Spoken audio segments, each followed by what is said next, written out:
It's still the talk of the Outer Banks and beyond. Yesterday's double shooting at the Avalon Fishing Pier in Kill Devil Hills. The violence rocked the community as well as the families of the victims here. We first reported this breaking news last night.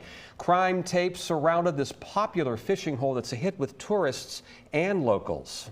10 on your side's Karina Garcia is live with more on the investigation and reaction from victims' family members. Karina.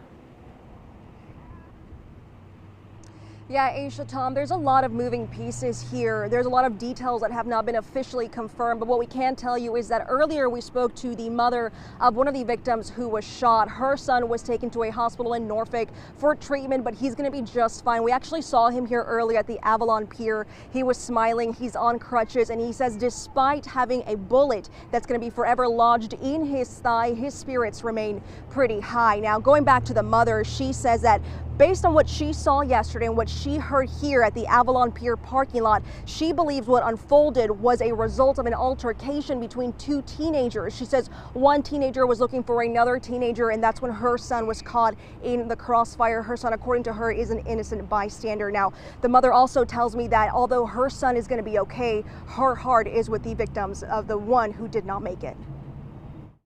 So then when I come out to talk to the police officer, I heard screaming. I turned around, and it must have been the little boy that passed away's mother, because somebody was coming up this way, and I saw him there, and I started getting upset too, because I didn't even know he was there. And then that's when I got upset, and then I ran over to my other nephew who was there, and I started hugging him. Barbara Long's nephew survived, but she tells us the trauma will last forever, especially for the mother of the boy who didn't make it. Seeing something like that is awful. It's actually, I think, more for his mother. Because she's going through a lot right now.